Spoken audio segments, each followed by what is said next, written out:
what's up, everybody? It's George Boyd with Iconic Culture TV. We're back with another episode of Booed Up. Tonight, it's just me and my man, Mike. What's up, bro? What's going on, man? You got it. I'm chilling, man. How was your week, man? Pretty good week, man. Yeah. Pretty good week. Trying to wind it down now. Yeah?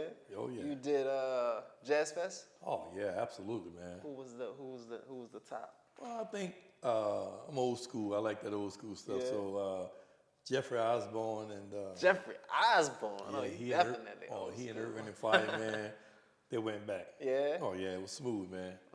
You know what I did? We hung out. We did Jazz Fest after dark one night. We did One at the night, Orpheum, but then I went a couple other nights. I did that. So this year I had a good time doing Jazz Fest after dark. Anyway, everybody, we're about to jump right in and talk about some booed up stuff. Talk about a subject that, well, two subjects. We'll just merge them into one. Little me and PTSD. Mike, what you know about little me? Have you ever heard that term before? Never heard of it. No? If you had to guess what little me is, what would you assume little me is? Little me. Little me, oh my. Little me, why little me? Why little me? Why little me? Any idea? Not one. Not one. And this George. dude usually have a lot of ideas. Yeah. It varies because I'm trying to pinpoint it to being booed up, and so my mind is racing with trying to, funnel it into what could that mean as we talk about being booed up. Yeah. So for everybody out there, little me is the younger version of yourself that you bring to the relationship. Okay. But you don't consciously know about this younger version that you're bringing. Okay. Unless you've heard about it before, unless it's something that you've been in therapy before about, or unless it's something that you've really read and studied. You don't know that when you go into a relationship, there's you, there's your little you. Oh, absolutely. There's her, and there's her little her. So those are the four people in this relationship. Yes. Your little you might not come out in the beginning. It might come out later, but It's gonna come out. for the most part, it will come out. Oh yeah. So being that we just talked about little you, what would you say? Now you know a little bit about it. When do you think little me may come out in a relationship? Good times, bad times?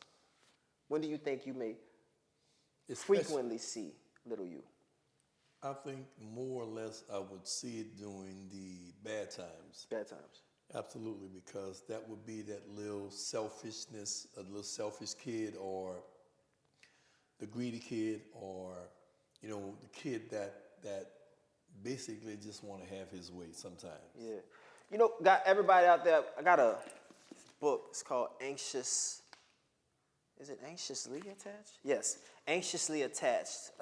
Author is Jessica Baum, LMHC. I have no idea what that means. Sounds like a hospital name, but I want to read an excerpt from the book so you guys can understand what little me is. But I want you to really understand it. I want you to understand how little me comes to be. So it says, if our parents can sense our needs, if they can be warmly curious about who we are as little beings, and they welcome every part of us and are able to respond to us when we reach out to them, we are on our way to being securely attached.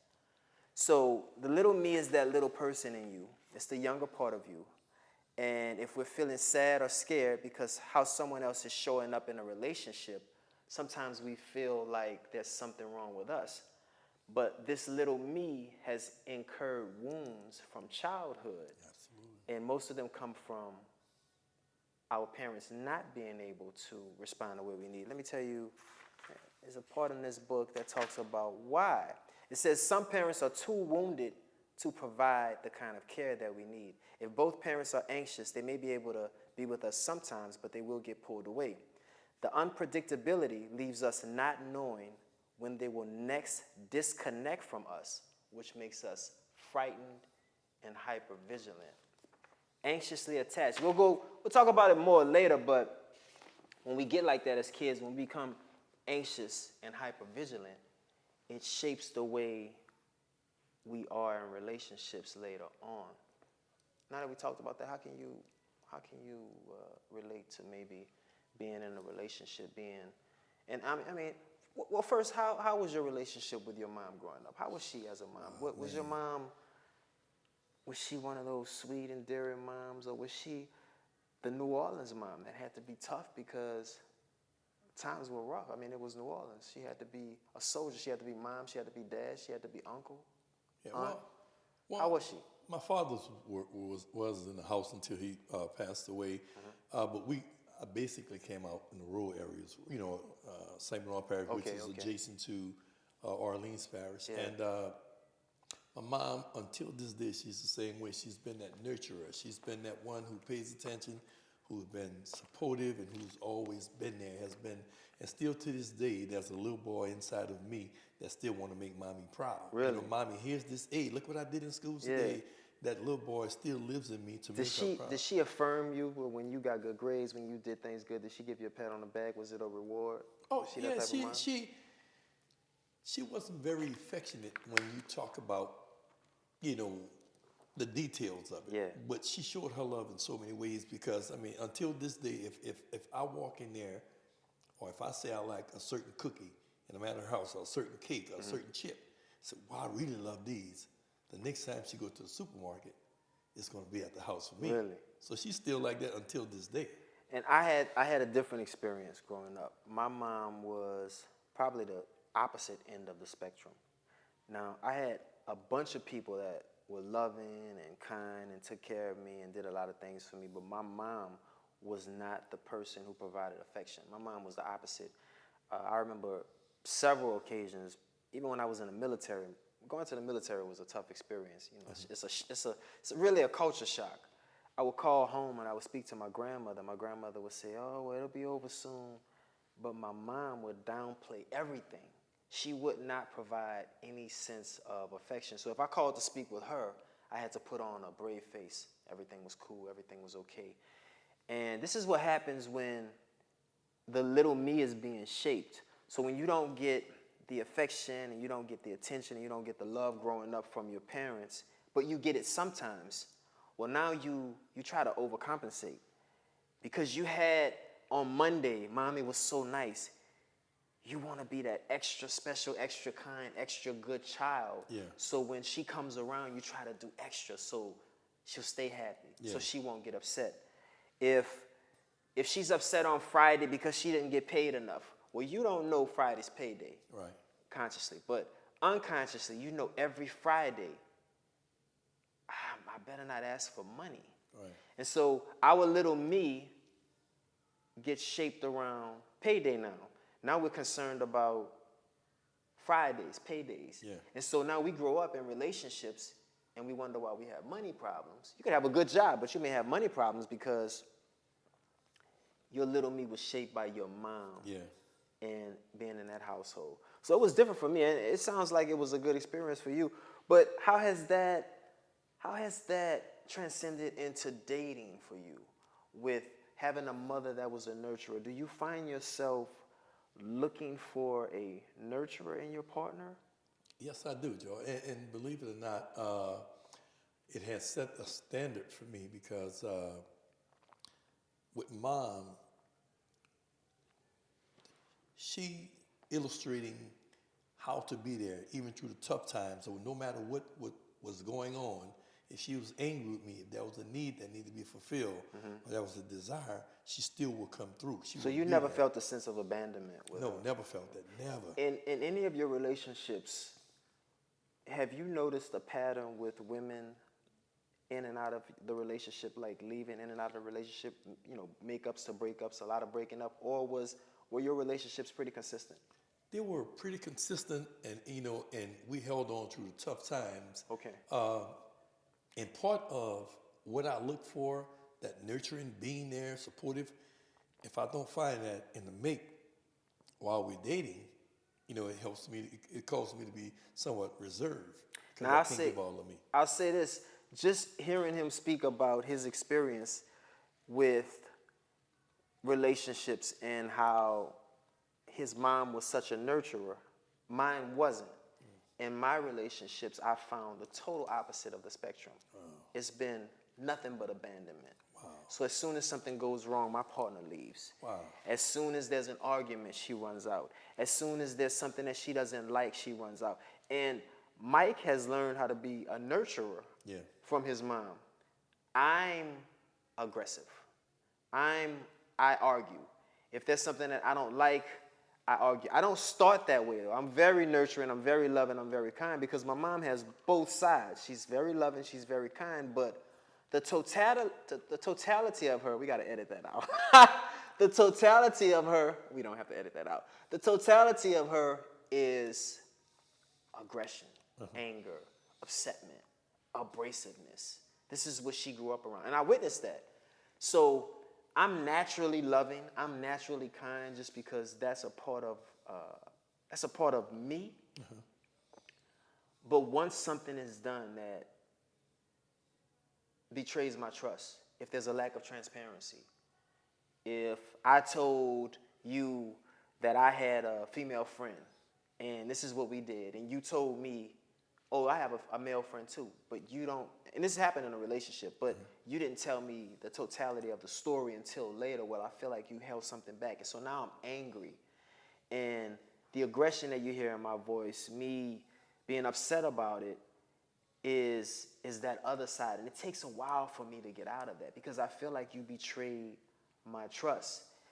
And all of this comes from that little me. It comes from us being shaped in childhood. And a lot of it, if we knew about it, we could probably address it going into the relationship. We could probably spot it and say, wait, hold on. Don't get mad. But we don't know about it going in. So it sounds like you really have been shaped to be a nurturer. And women need nurturing. Let me say this too. George. He flips out. No, well, yes. Just what you say, that is me. Because when I feel like my trust has been violated, or I've been betrayed in a way, or some way or another, or if I know of a pattern, and there's now some inconsistency with that pattern, I have a problem. I'm holding back, because I'm gonna sit down and I'm gonna pay attention. I'm detailed. I'm gonna study you, and I'm gonna see what's going on. If it doesn't go the way that it's supposed to go, or that we expect it to go, I'm gonna have problems with that, because I'm gonna bring it out. I'm very sensitive, and I'm outspoken. I'm gonna let you know. Do you think that being for a man, do you think that some of the aggression, some of the anger, some of the upsetment that he displays, do you think that a lot of it can be attributed to him being sensitive? Yes. I think that a lot of women credit a man's anger, a man's upsetment to just aggression. But what a lot of women don't understand is that men are very sensitive. Yes. Some men, not all men. Yes. And I'm very sensitive. Yes. So if I'm hurt, what comes across as aggression, what comes across as anger is hurt. Absolutely. It's really hurt. Like, I really want to know, how could you do this? Yes. How could you say that? And it might not be anything big to you, but it's big to me. Yes. And so in a relationship, the most important thing we could do is hear one another out. Yeah. We have to be able to hear one another out. What's one of the ways what are some ways you try to hear your partner out? Or what do you do in a relationship to show your woman, your lady, your girlfriend, that this is a safe space for her? Well, first and foremost, a healthy environment must be set and must be established in order for that to happen, because when there's a healthy environment, my creativity starts. Gotcha. I begin to think about what can I do in a timely manner that is so fitting and so something that I really want to do for her that hits the spot. So when you say creativity, you mean if you guys are in a good place in the relationship, regularly, as a man, you like to buy gifts, you like to do things, you like to cook, you like to surprise her. Absolutely.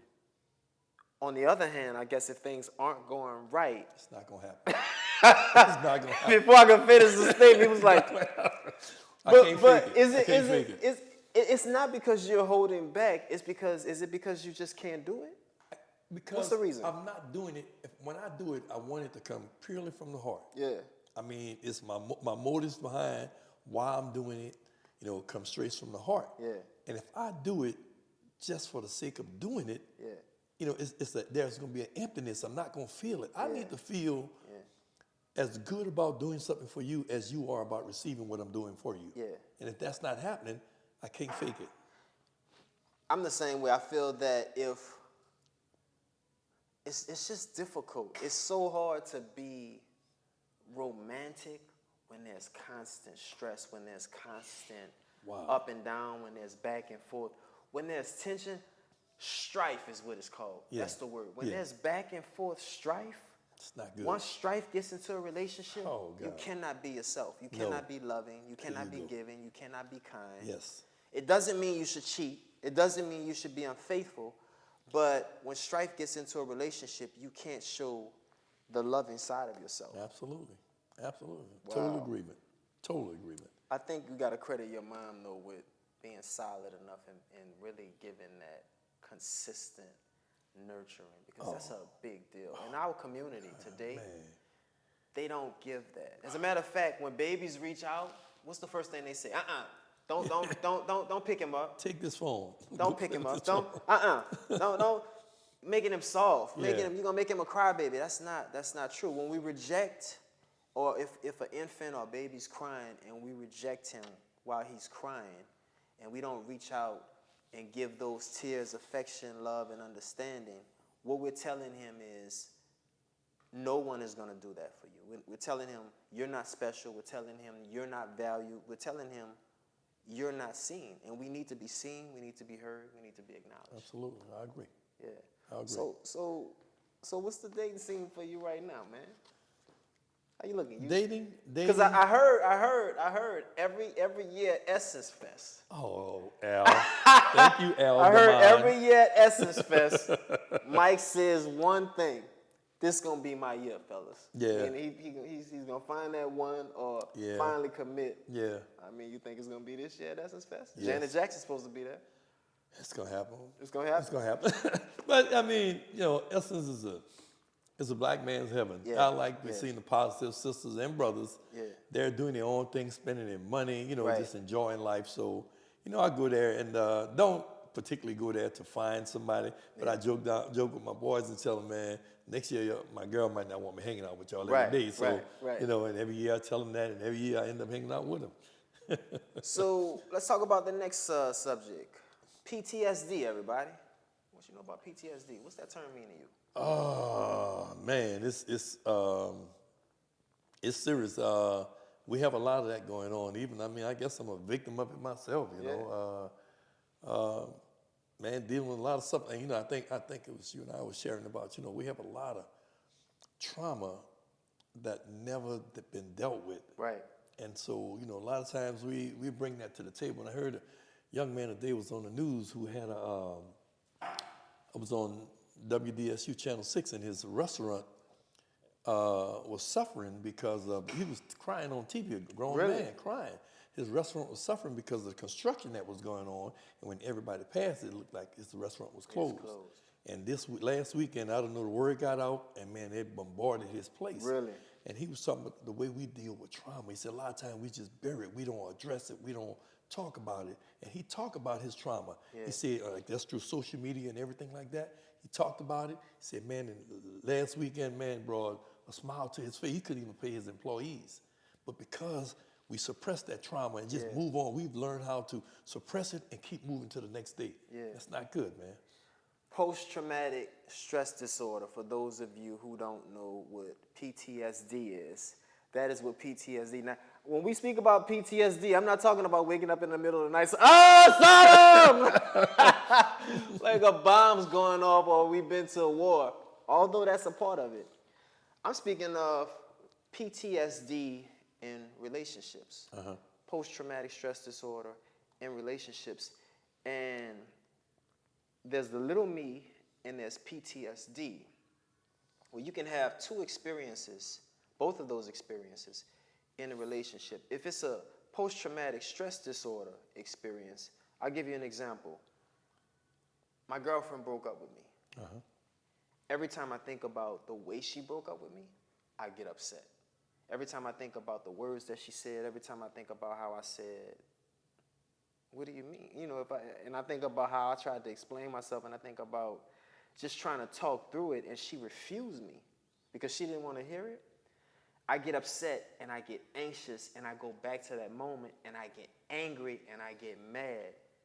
That is post-traumatic stress disorder. When you can relive the moment and feel everything you felt from that moment.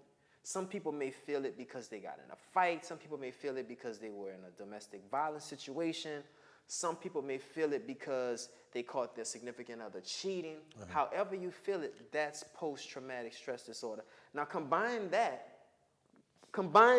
with the little me that has experienced childhood wounds, and I'll explain it to you the way my therapist explained it to me. When my girlfriend breaks up with me, and she's leaving me, she's abandoned me. I was rejected as a child. Mommy may have not picked me up, or she may have not come through for something. So now, we're broken up for a couple weeks, a couple months, some time has gone by. I get the anxiety from that. That anxiety triggers my little me. He shows up from 19 whenever with the same feelings that he felt back then because he's still there, right? That wound is still there. Yes. So now he's wounded twice. PTSD and the little me. Wow. Can you think of a situation where PTSD may have influenced your emotions in a relationship? Let's talk maybe your marriage. Oh, absolutely, yeah. And you know, in the early, because it happened, I mean, I've gotten over it.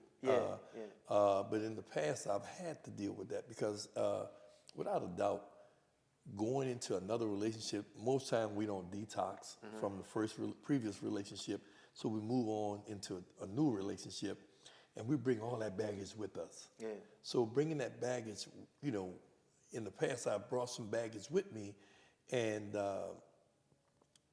some of the familiarities I had in the previous relationship, some of the things that went on, if I see some traits, you know, it triggers me. Yeah. Because I'm thinking, oh, we're going back to this again. Going right. You know, so until I got over that, and then I moved on, it's gotten better. But I'm sure that if something happens again, I probably go into that same mode. Yeah. Without a doubt. I had in my relationship, I had a situation where my girlfriend kicked me. She was mad about something. She kicked me. And when she kicked me, it made me think about a prior relationship where this girl I was dating, she was like this tall, but she pulled my hair. I had my hair braided. She pulled it so hard, and I was like, this girl is out of her fucking mind, right? Wow, so, man, wow. So I didn't do anything in that moment. But when my girlfriend kicked me, it made me think, I can't let her play me like that. Yeah. I can't let her walk all over me like that. Man. Because I thought about the last situation, and I thought about, if I let this happen once, it's gonna happen again. But this is just what men or women think. If I let this happen once, and what may be a huge thing, maybe a one-time thing. So you can't always label it as this may happen again, or it's gonna be an ongoing thing.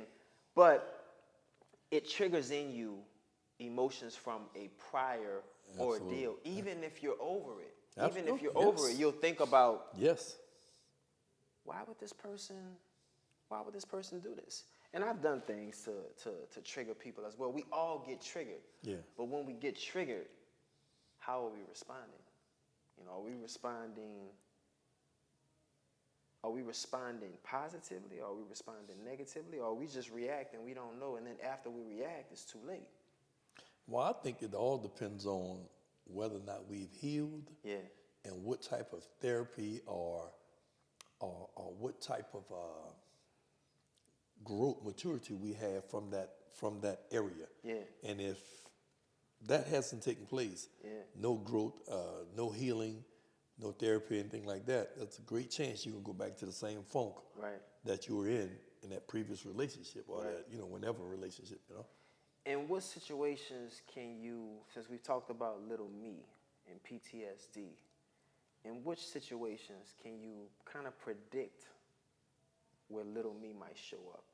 What could a woman do to make your little me show up? I mean, your little me doesn't sound like it's wounded as much as a little me would be wounded for someone who wasn't nurtured. But we all still have childhood wounds. We all still have childhood wounds that need to be healed. And only you know your childhood wounds. And how do you know them? You know them from the things you experienced in your relationship. That's right. And how you felt in your relationship. So what areas do you think, if you find that woman this year? Well, where could you predict little me showing up, and what would you do about it? Let me say this, George. I'm at the maturity level now where I'm pretty much... He's basically saying he's old. Well, I'm seasoned. I'm seasoned. Heavily seasoned. So, go ahead. But I really believe that, I'm mindful. I study the individual. I'm looking for good morals, good values. I'm looking for consistency. I'm looking for a lot of things. And I'm looking for the person who know who they are, love themselves, and know what they want and where they're going. So if all those things are in place, that's a good thing, but it's hard to find these days. That's hard to find in any male or female.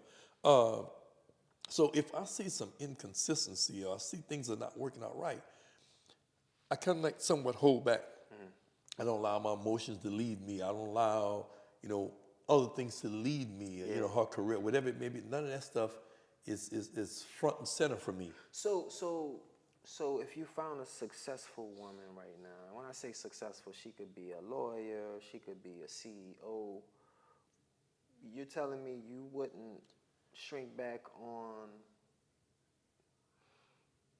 being Michael to keep her? I mean, you wouldn't compromise being Listen, you found a good CEO. All right, she's a CEO. You wouldn't shrink back on your beliefs just a little bit to be with her. And when I say your beliefs, I mean if she said, I want you to stop doing such and such, and it's nothing wrong with such and such that you're doing. She just doesn't feel comfortable. You wouldn't just stop doing it to please her? It depends. It depends on exactly what it is and where we are, and whether it's a controlling factor or is it something that is hindering the growth of our relationship. And how would you know if it's a control thing? Control, manipulation, domination? Because I would know who she is as an individual. I would know her. And then I can kind of like take from that and say, well, all right then, if she don't like me going to the cigar bar because I come back home with the smoke and it bothers her. Babe, I wish you wouldn't, even if you smoke your cigars, smoke them outside on the patio or whatever. But okay, cool. I can work with that. I mean, it's not that hanging out with the guys at the cigar bar is not the most important thing to me. So I'm good with that. I can do that. Now, let me say this, you talking about shrinking back. I remember a friend of mine was introduced me to one of his relatives and multi-millionaire physician.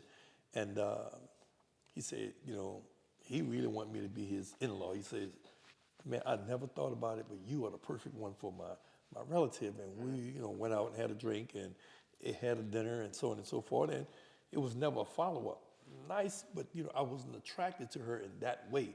So I could have strength and been more fitting and been more forceful to a degree to try to make something happen, but that wasn't going to happen. She was a multi-millionaire. Didn't make a difference. It's not about the money. Not at all. Happiness, man. I need to have peace. I need somebody who I know will be there for me and somebody that inspires me and helps me to be the best version of who I am each day. That's what I need. I think that's you definitely have to lead by that and never change who you are because someone is uncomfortable with who you are. Remember, our little me needs to be seen, needs to be heard, needs to be acknowledged. So if you change a part of you to please someone, you're not fixing first of all, you're not fixing anything for them, and you're not helping yourself. You're not helping heal yourself, because we have to be able to recharge and refill from inside out. We can't get love from outside first and then love ourselves. So I can't do what you want me to do and you be happy with me, and then I say, oh great, I did a good job. I've got to do a good job to me first, and then everything outside of me is good. And George, in the saying, even with people who believe in God, you have to love yourself before you love God. How are you going to love God if you don't love yourself? Right. You have to love yourself enough to want to give your life, or whatever it is, to God. So you have to love yourself first, period. Yeah. On Boot Up, we do a lot of relationship advice, and it's a lot of dirty talk too. When I say dirty talk, I mean I'm talking dirty about people who I don't like. And, right now, I just don't like the girl that broke up with me. And I just want to say, if you watching, fuck you. That's what I want to say. I don't mean that, but I mean that. But now listen, I want to read to you. We're gonna edit that. Fuck you out too, Preston. Or bleep it. Let's do the bleep. I like the bleep. Bleep it. I wanna read something to you from a book. This book was brought to me. It's given to me by a friend. It's called Seize Your Dreams. It says, be grateful to those who left you, for their absence gave you the strength to grow in the space they abandoned. Wow. Be grateful to those who left you, for their absence gave you the strength to grow in the space they abandoned. Boy, sometimes that's a big-ass room, though. Wow, you growing in a big room. So let's talk about, since we're talking about good things, nice things, let's talk about God in a relationship. How does God fit into your relationships? Well, I'll tell you how God fits into my relationship, since Mike's been answering a lot of questions tonight. When I've gone through relationship problems, someone has broken up with me or done me wrong, and I've called on God, He ain't do a damn thing. That's how I feel. I feel like He has, now as far as health and strength, He come through. But when it comes down to relationships, I feel like God got a serious problem. I feel like He's just, I don't know what's going on with Him. So Mike, I'm trying to understand, how is He, in your relationships, if you've had issues or problems, how has God fit into that? Have you prayed, and has it worked? Has He responded? What went on? Well, once upon a time I did. And my thing now is the fact that a lot of the problems that occur is man-made. Mm-hmm. And we can fix them, or we can neglect them, allow them to go on. So I don't see God coming in to do what He gave us the ability and the authority to do for ourselves. So you're saying that He gives us the opportunity. We have the right, we have the power in a relationship to actually come together and make it work. Absolutely. So people choose to just walk away.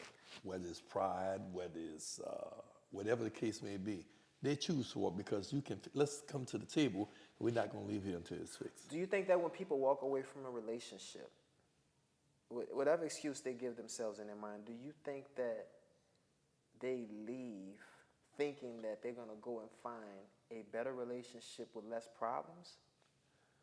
Is that the idea that they may have? Is that the idea that they may have, but also, is that the idea that they may have, but that wouldn't make sense then, because you're only going to run into that same problem again and get the opportunity to have to fix it again or walk away.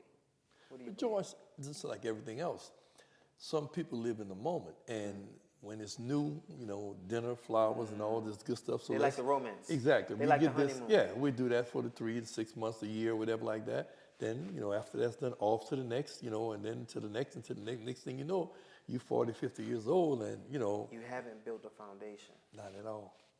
Not at all. You've been busy laying out the plans. Oh, this is nice. Yeah, let's do that. So we have women and men going into relationships. They're plan layers. Shout out to all the fucking plan layers that are wasting fucking time out there. You're wasting time dating. You're wasting time meeting people. You're wasting time going out to dinner at restaurants, taking up reservations where people fighting to get reservations. These people are actually in good relationships. Y'all need to, look, chicken wings and fries, all right? Listen to Future. That's going to work if you just laying plans. So basically what we've come to is, we've come to an agreement that when you leave a relationship for a problem that you could have fixed, you're just going to get the opportunity to run into that problem again later. Oh, absolutely, because it's like almost like playing a game.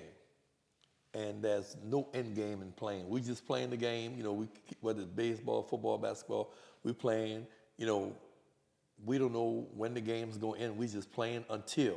Yeah. And when we get tired, that's it. We don't know who won, who lost, but we move to the next game. And we just keep moving. You know, we hit the ball, we get to second base, and that's it. Yeah. We just keep hitting the ball and getting to second base, but there's nobody coming in home or no strategy to move to third base. So if there's no strategy to move around, you're just going to keep hitting the ball, getting to second base, and that's as far as you get. So if you were praying to God about a relationship issue, would you pray that your partner would change, or would you pray for help to change the situation?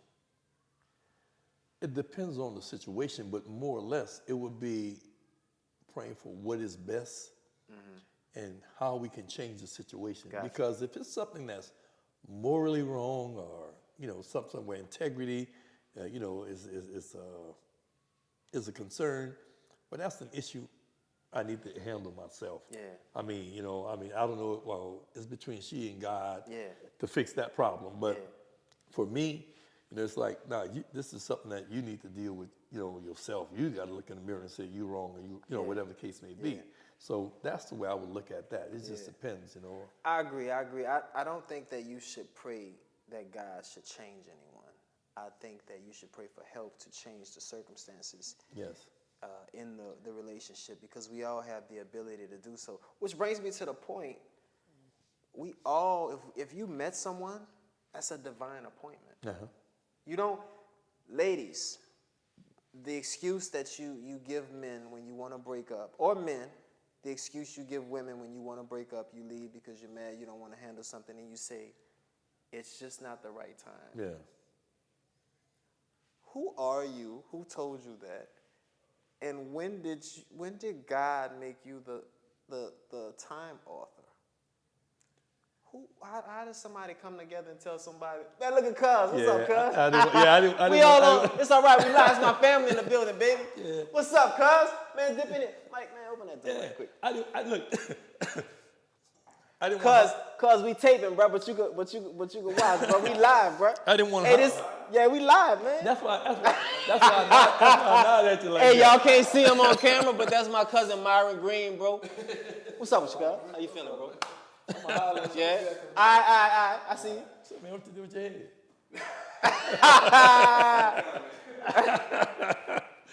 Anyway, it's my cousin, man. Y'all may know him, twin, Marcus and Myron Green. Marcus Dickey Green. He out of town right now. That's not Marcus? No, that's his brother. I'll be there. That's the twin. I'll be there.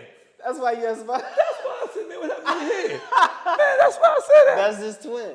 Yeah, I knew he has a twin, but damn, bro. That's why I told Mark. That's how twins get you, bro. That's why I nodded my head. Man, I'm thinking this. I think he was out of town because I saw his truck parked in the same spot for the last few days. The time guys. It just gets me every time when people tell each other it's just not the right time, as if we know how much time we have and when the proper time is going to be. You don't value people. You don't value your time when you tell someone that, because you don't know when your day is coming. That's just a tidbit for you guys. Well, hold on, George. When you say that, now hold on. When you say that, it's not the time. I'm looking at it from, and I don't know if you're talking about in this area, but I've met women in my life where the timing was off. Either I was in a relationship, they were in a relationship, or I was coming out of a relationship, wasn't ready for a new, vice versa. So the timing wasn't right. Right. And so, and I wouldn't want to get anything prematurely. That makes sense handle though. it. But you were not in a relationship already. So what I'm speaking of those people who you're dating, you and a woman are dating right now. Okay. And she tells you, because of the issues y'all been having, it's just not the right time for us. Oh. You've been in a relationship for a year, a couple months. Yeah. We've already invested time. Right. It's not the time for you to deal with the problems that we have, and you don't want to deal with the problems. That's the type of assumption that I'm speaking of. Okay. Well, George, now that goes back to learning and loving people for who they are. Exactly. And because if I know who you are, we all gonna have flaws and some issues. So if there are some flaws and some issues, we can work through that because the core person, himself or herself, I know who that is. That's who I love. We could fix those little things on the outside. They're not really a game changer. Yeah. Because it's minor little things and little habits or something we can overcome. Let's wrap it up, and we want to finish talking about the little me a little bit, and PTSD. How do you think we get rid of the little me? What would you think? If your little me kept showing up, your new relationship, you about to get married to this beautiful, fine woman. I'm speaking it into existence for you, by the way. Go, man. What you want, 20? How old you want to be? You can have whatever age you want. What you want? You want 25, 30, 35? I don't know if I can handle that because of the maturity level. I don't know if I can. What you want? About 40? You can have whatever you can go from 35 to 50, 35 to 55. Okay, 35 to 55. So we got a range. Speaking of into existence, for Mike's gonna get him a 35 to 55-year-old beautiful woman this year, Essence Fest. All right. Ooh-wee. I ain't getting excited. Few more months. Right. So your little me keeps showing up in this relationship because she's doing things to trigger you. She may not be as nurturing, but she's got everything else, right? What do you think you need to do to get rid of this little me? Because you got to get him out of here. What can you do? So is the little me the problem? No, the little me's not the problem. It's the dynamic of the person. You know, her little me, because it's her and her little me, you and your little me. She's provoking yours to show up, and you may be provoking hers, but how do you get rid of yours? She's got to work on getting rid of hers. How do you get rid of, just kill little me off? What do you do?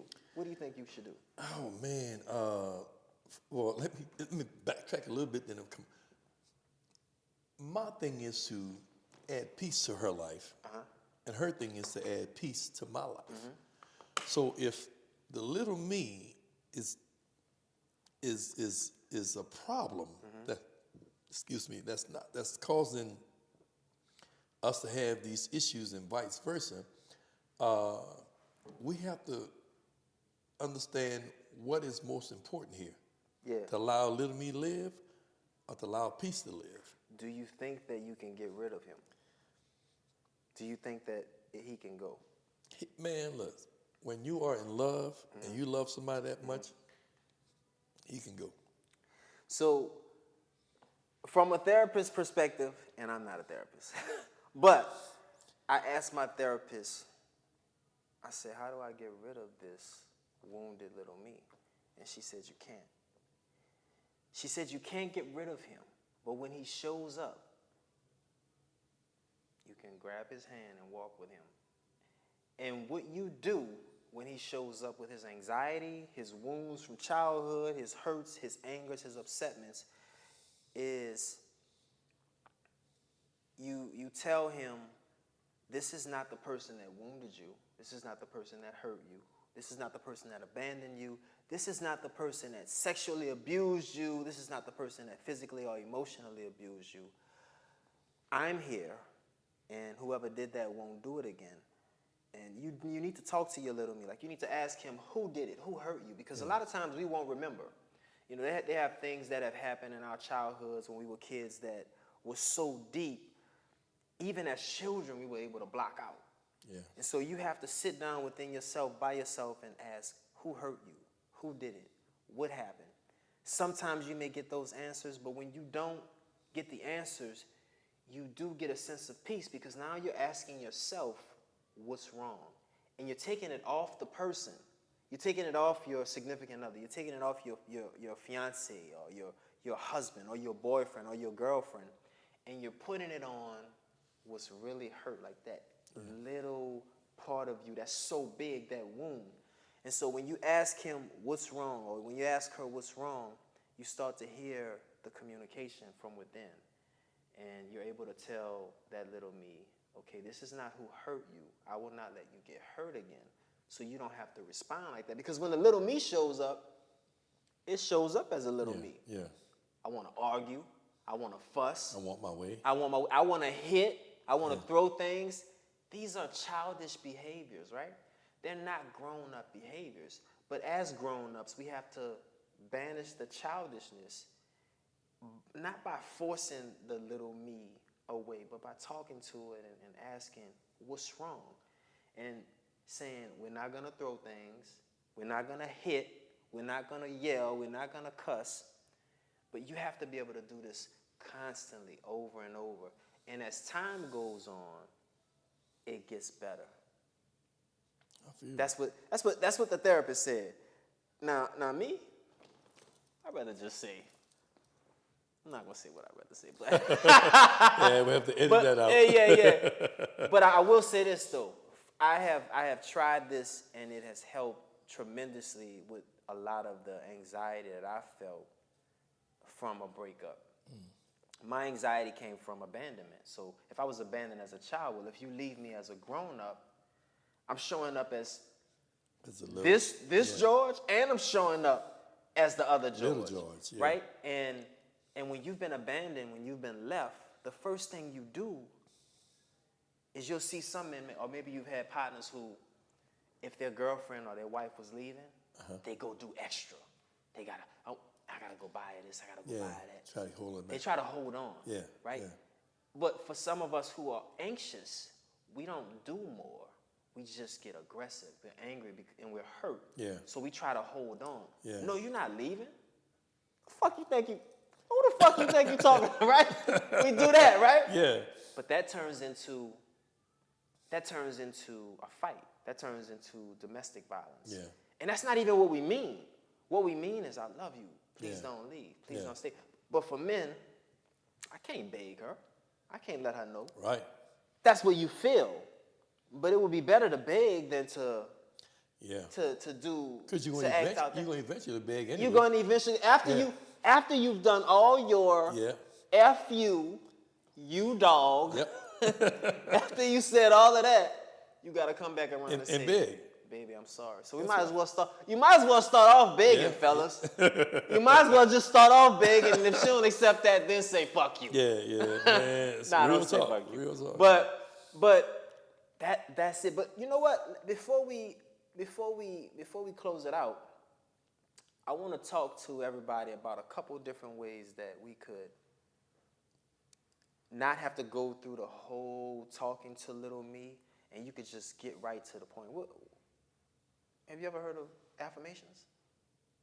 Heard of it, but yeah. So I got a couple affirmations that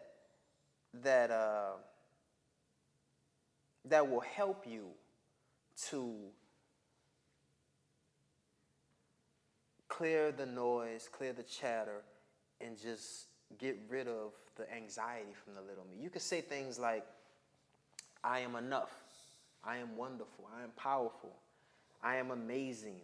Ladies, I am beautiful. I am sexy. So if you've been told by someone in a prior relationship that you weren't beautiful, you can say to yourself, I'm beautiful, I'm amazing, I'm sexy, I'm brilliant, I'm educated. For men, I'm handsome, I'm strong, I'm tough. Say things like that because you're empowering yourself right now, but that's also translating to your younger self. And when you say those affirmations over and over and over again throughout the day, it silences a lot of the noise that you heard as a child, but it also fills in the empty spaces where you didn't get that as a child. Yeah. Now, if you have an ex or someone that really hurt your feelings, I also have an affirmation. He ain't shit. She ain't shit. Vice versa. It's George Boyd. I want my main man Mike, man. Bro, Iconic Culture TV. Before we go, I got a little poem. You know, we do a lot of poems and do a lot of that good stuff on here. I want to read one to you. This is for all my single people looking for a relationship or confused about dating. You do not have time trying to spend time with someone with no time that can't find time to make time. Wow. Wow. Yeah, so it's so packed in here. We'll see y'all next time. Listen, on the next episode, we'll be talking more about the little me. We'll be talking more about PTSD. And we will talk more about anxiety and how all of that plays a role. But if you're having issues in your relationship, if you're feeling down, if you're feeling hurt, if you're feeling broken, try some affirmations and just say them to yourself over and over and over again. Your partner will not be able to fill you up because they don't have the energy. They have to focus on them. They have to focus on the relationship. And it's hard, especially if you're going through something. It's difficult to fill you up, fill me up, and the relationship. Yeah. We've got to be responsible to fill ourselves up. And affirmations will do that for you. We see y'all next time. Iconic Culture TV, The George Boyd Show. We got some other stuff coming. That's a wrap. In other words, darling, kiss me. Fill my heart with song. Let me sing forevermore. Let me see what spring is like, or Jupiter and Mars.